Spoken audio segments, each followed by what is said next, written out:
Nakakalungkot na balita regarding po dito sa Undersecretary, no? DPWH former Yusek Cabral, no? So hindi natin alam kung aksidente man o talagang sinadya.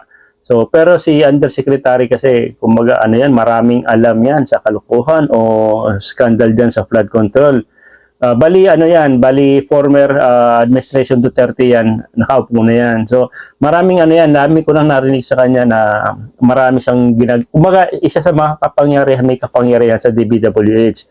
Just kaya niyang kontrolin yung mga budget ng DPWH.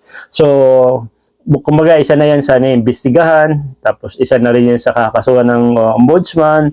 So siguro naisip niya na makukulong din naman ako katulad kay Sara Diskaya. So bakit anuhin ko na lang buhay? Pero hindi pa natin alam paano nangyari. Condolence anyway sa mga pamilya ni Yusek Cabral kung ganun man. Aksidente o may foul play man. So condolence.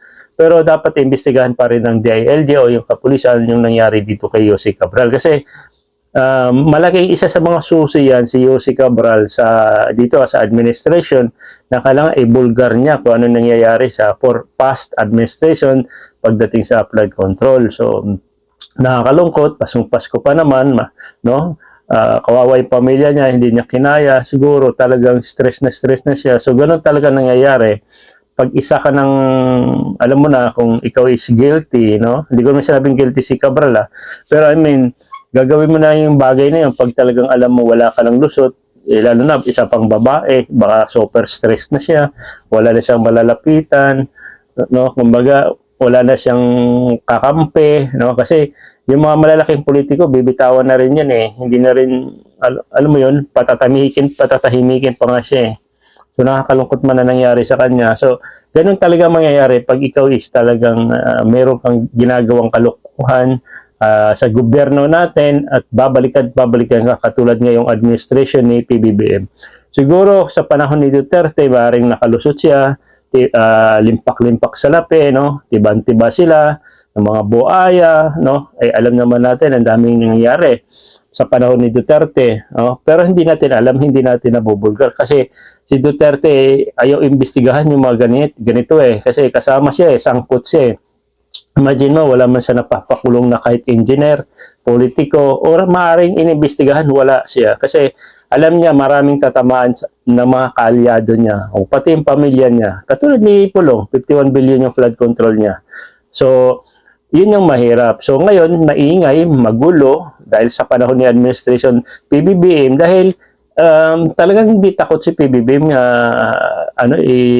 sabihin, no? Ibulgar yung mga nangyayari. Oo, kahit sabihin niya sa administration, syempre, sino pang pipigil niyan? Kung hindi ginawa ni Mr. President yan, paano natin malalaman na may nagkukurap na? Imagine mo, billion-billion na pera nasa lamesa. So, tama si PBBM talaga na kahit sabihin mo, balik sa kanya, wala na susuporta sa kanya, no, dahil sa kanyang ginagawa, okay lang kay PBBM kasi wala na naman siyang tatakbuhin pwesto eh, posisyon eh. President eh, pinaka-highest rank na yan sa Pilipinas eh, di ba? So, wala siyang pakialam, no? May masagasaan man siya ng mga kaibigan niya, di ba? Kasamahan niya o kahit pinsan, kamag-anak, as long pagkurap ka, kulong ka. So, yun yung magandang naging legacy ni PBBM ngayon na yung mga corruption, no? Ito yung legacy niya.